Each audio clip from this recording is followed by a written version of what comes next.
بسم اللہ الرحمن الرحیم۔ اب آ گیا جی ساتواں قانون۔ اس قانون کا خلاصہ ہے حبس المتہمین۔ اس قانون کا عنوان ہے حبس المتہمین۔ حبس المتہمین، متہم جس پہ تہمت لگ چکی ہے، تہمت والوں کو حوالات میں رکھو اور حوالات کے اندر بند رکھو۔ جو تہمت والے ہیں جن پر بھی تہمت لگ گئی، ذکر عورت کا ہے اس لیے کہ یہ دائی فاحشہ ہے اور مراد ساتھ مرد بھی ہے۔ واللاتی، اور وہ عورتیں یاتینا جو کرتی ہیں الفاحشہ بے حیائی، زنا، من نسائکم تمہاری عورتوں سے، یعنی مومنہ عورتیں، فاستشہدوا علیہن پس گواہ بنا لو اوپر ان کے، اربعۃ منکم چار تم میں سے، یعنی مسلمان عاقل بالغ، فإن شاہدوا اگر وہ گواہی دے دیں، فامسکوہن تو روکے رکھو ان کو بطور سزا کے، فی البیوت گھروں میں، حتیٰ یتوفاہن الموت حتیٰ کہ موت ان کو فوت کر لے، موت ان کو آ جائے، موت پورا لے لے موت، اور یجعل اللہ ہو یا کر دے اللہ پاک ان کے لیے سبیلا راستہ، اللہ ان کے لیے کوئی سبیل نکال لے۔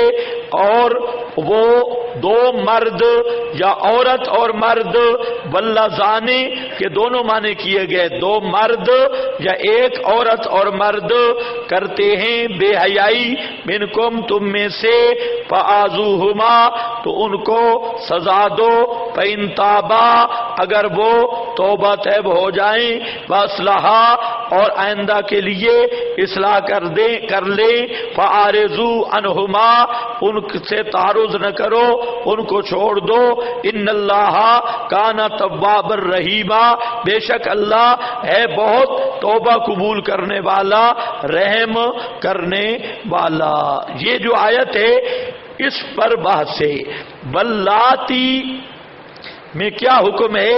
اللہ فرماتے ہیں وہ عورتیں جو بے حیائی کریں تمہاری عورتوں میں سے چار گواہ بناؤ، اور جب گواہی شہادت پوری ہو جائے تو ان کو روک لو گھروں میں حتیٰ کہ ان کو موت آئے یا اللہ ان کے لیے سبیل بنائے۔ جمہور مفسرین حضرات فرماتے ہیں کہ یہ جو ہے نا اللہ ان کے لیے کوئی سبیل بنائے، وہ سبیل آ گئی ہے سورۃ نور میں آیت نمبر 5 میں، الزانیۃ والزانی، وہ سبیل یہ ہے۔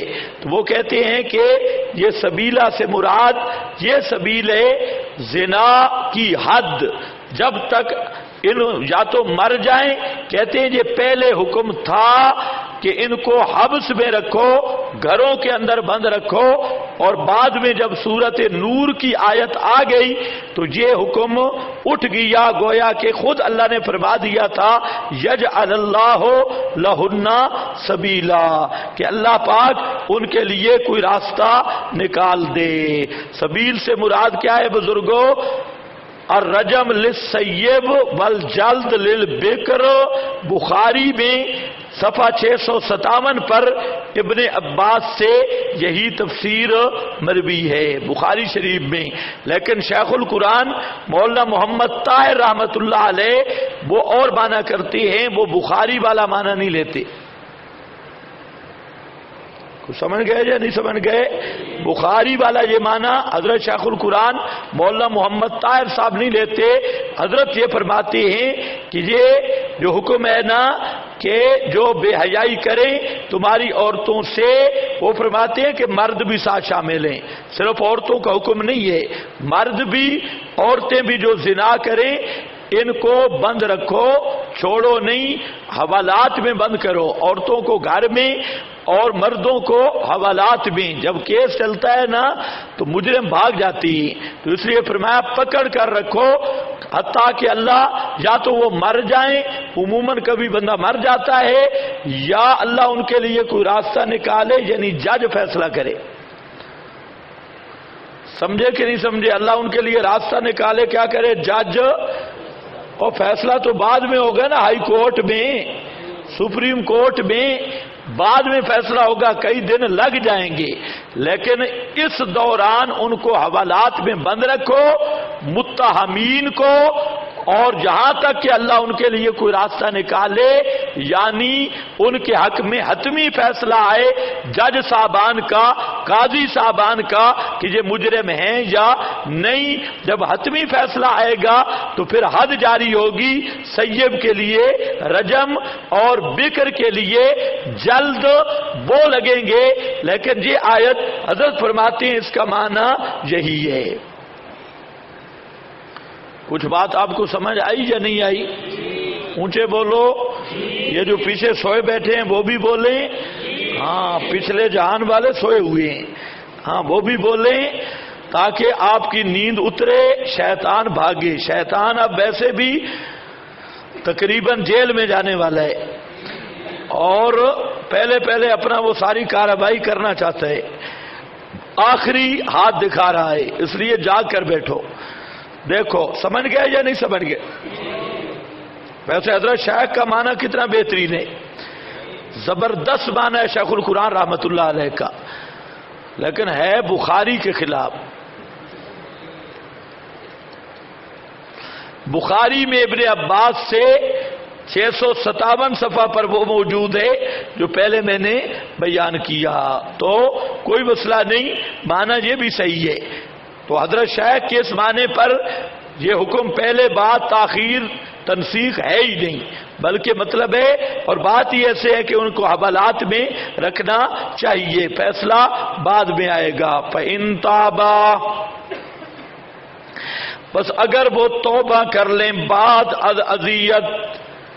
ہاں، یہ جو واللذان ہے یہ تعمیم بعد تخصیص ہے، اس میں اکثر مفسرین نے تو یہی لیا ہے کہ واللذان سے مراد دو مرد ہیں. اگر دو مرد آپس میں بے حیائی کرتے ہیں، اغلام بازی کرتے ہیں، منکم فآذوہما، یہ لفظ جو لواطت ہے یہ لفظ خلاف ادب ہے، یہ حضرت لوط علیہ السلام کی طرف نسبت بنتی ہے، تو یہ لفظ سے گریز کرنا چاہیے، یہ لفظ خلاف ادب ہے، اس لیے اغلام بازی کرتے ہیں تو فآذوہما، بس ان کو سزا دو. تو اب ان کو کیا سزا دیں گے؟ اس میں ائمہ کا اختلاف ہے. غیر مقلدین جو امام ابو حنیفہ رحمت اللہ تعالی علیہ پر اعتراضات کرتے ہیں، ایک اعتراض یہ بھی ہے کہ امام صاحب نے ہم جنس پرستی کی سزا حد نہیں مانی، کہ وہ حد نہیں ہے. امام صاحب فرماتے ہیں لا حد، اس پر حد نہیں ہے، نہ رجم ہوگا اور نہ یہ کوڑے لگیں گے، جلد بھی نہیں، رجم بھی نہیں، اغلام بازی پر اور ہم جنس پرستی پر. سمجھ گئے کہ نہیں سمجھ گئے؟ تو اس پر غیر مقلدین نے اعتراض کیا. ہم کہتے ہیں کہ قرآن کریم نے کیا کہا؟ فآذوہما، قرآن نے کہا ہے کہ ان کو رجم کرو، یا قرآن نے کہا ہے کہ ان کو کوڑے مارو؟ جب قرآن میں نہیں ہے کوڑوں کی سزا اور رجم کی سزا، پھر امام صاحب نے اگر کوڑے یا رجم والی سزا حد مقرر نہیں مانی تو امام صاحب نے کس نص کے خلاف کیا ہے؟ پتہ نہیں آپ کو سمجھ بھی آئی ہے کہ نہیں؟ بھائی امام صاحب پہ اعتراض تو تب ہوتا کہ اللہ فرماتے کہ ان کو رجم کرو یا کوڑے لگاؤ. تو جب اللہ نے یہ سزا مقرر نہیں کی تو امام صاحب نے کیسے نص کے خلاف کیا؟ غیر مقلد کہتے ہیں پھر حنفیوں کے نزدیک جائز ہے نا. حنفی کہتے ہیں، امام صاحب کہتے ہیں کہ حد نہیں ہے، لا حد، ان پہ حد نہیں، رجم نہیں. کوڑے نہیں، حنفی اغلام بازی کو جائز کہتے ہیں کوئی حرج نہیں. ہم کہتے ہیں اب دیکھیں ایک آدمی پیشاب پیے اس پر کوئی حد ہے؟ بھائی جو شراب پیے اس پہ حد ہے؟ پیشاب پینے پر، گدھے کا پیشاب پینے پر کوئی شریعت نے حد رکھی ہے؟ یا خنزیر کا پیشاب کوئی پی لے اس پر حد ہے؟ تو کیا معنی ہو گیا بھائی خنزیر کا پیشاب پینا غیر مقلد کے لیے جائز بن گیا کہ جس چیز پہ حد نہیں وہ جائز ہو گئی؟ یہ ان کا علمی مبلغ ہے. کہتے ہیں حنفی پھر جائز کہتے ہیں نا، حنفی کہتے ہیں کہ حد شد نہیں ہے تو معلوم ہوا جائز. اور اس کو کہو گدھیا خنزیر کھانے پر بھی کوئی حد نہیں ہے. یہ غیر مقلد پورے خنزیر کو ٹکر جائے اور پورا خنزیر ہڑپ کر جائے، ہضم کر جائے، لا حد علیہ، اس پر شریعت نے حد مقرر، گناہگار ہوگا لیکن حد نہیں. تو اب کیا معنی ہے کہ خنزیر کھانا جائز بن گیا؟ عجیب منطق ہے. اور جی امام صاحب کہتے ہیں حد نہیں تو لہذا جائز بن گیا، لا حد علیہ. تو اصل میں بات یہ ہے کہ حد وہاں آئے گی جہاں شریعت نے حد مقرر کر دی. زنا کی حد شریعت نے مقرر کر دی ہے، اور اغلام بازی کی حد میں وہ آذوہما، ان کو ایذا دو، ان کو مارو اور ان کو سزا دو. جتنا مار سکتے ہو مارو، اس کی آگے حد بھی نہیں مقرر کی. باقی چیزوں کی حد ہے، اس کی حد نہیں. امام شافعی رحمہ اللہ نے اجتہاد کیا اور قیاس کیا زنا پر، تو ان کا وہ قیاس ہے، اجتہاد ہے. تو امام ابو حنیفہ رحمہ اللہ کے نزدیک زنا کی حد اس پہ جاری نہیں ہوگی، البتہ ایذا، مار پیٹ، تعذیب اس کی ضرور کی جائے گی. باقی جو گناہ ہے اس کا معاملہ عند اللہ ہے. فَإِن تَابَا، اگر وہ دونوں توبہ کر لیں، اور یہی حال ہے جس طرح مرد سے جنسی خواہش پوری کرتا ہے، اسی طرح بعض عورتوں سے بھی جنسی خواہش پوری کرتی ہے. کوئی سمجھ گئے یا نہیں سمجھ گئے؟ خاموش ہیں. مرد کے ساتھ جنسی خواہش پوری کرنا اسی طرح حدیث سے ثابت ہے کہ عورت کے ساتھ بھی جنسی خواہش پوری کرتی ہے، اور نبی کریم علیہ السلام نے ان پہ لعنت کی دعا کی ہے.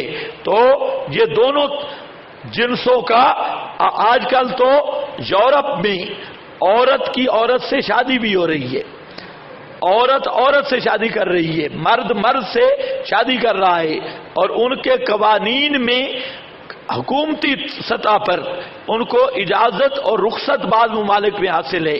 اور یورپ میں ہم جنس پرستی وہ صرف مردوں کے ساتھ نہیں، عورتوں کے ساتھ بھی ہے.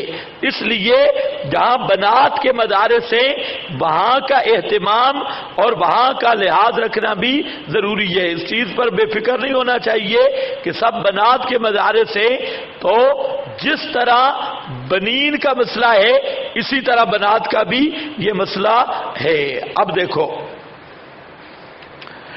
آذوہما فإن تابا، پس اگر توبہ کر لیں دونوں، وأصلحا، اور آئندہ کے لیے اصلاح کر لیں، فأعرضوا عنہما، پس اعراض کرو ان سے، ان کو کچھ نہ کہو، یعنی گناہ کی ملامت، تان و تشنیع اور اپنی طرف سے ان کی تذلیل نہ کرو.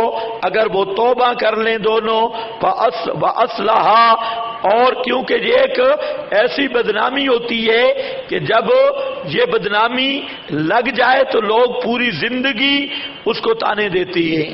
کہ اس لیے میں کہتا ہوں کہ جس نے دین کا کام کرنا ہے وہ اپنے کریکٹر کو بالکل صاف رکھے، اور کریکٹر اگر صاف نہیں ہوگا دین کا کام نہیں ہو سکتا. اس لیے یہ چیزیں اہم ہوتی ہیں طالب علموں کے لیے کہ ہر ایسی ترتیب سے بچ کے رہیں. جب بدنام ہوں گے تو دین کا کام جب بھی کریں گے لوگ وہی چیزیں دیکھیں گے، وہی چیزیں سامنے رکھیں گے. تو یہ اگر وہ توبہ طیب ہو جائیں تو آئندہ کے لیے ان سے اعراض کرو، یعنی ان کو بعد سزا ملامت نہ کرو، سزا دو اور ملامت نہ کرو۔ ان اللہ کان تواب الرحیما، بے شک اللہ پاک ہے بہت توبہ قبول کرنے والا۔ انہوں نے جب توبہ کر لی تو توبہ اللہ نے قبول کرنی ہے، وہ توبہ قبول کرتا ہے، رحیمہ رحم کرنے والا ہے۔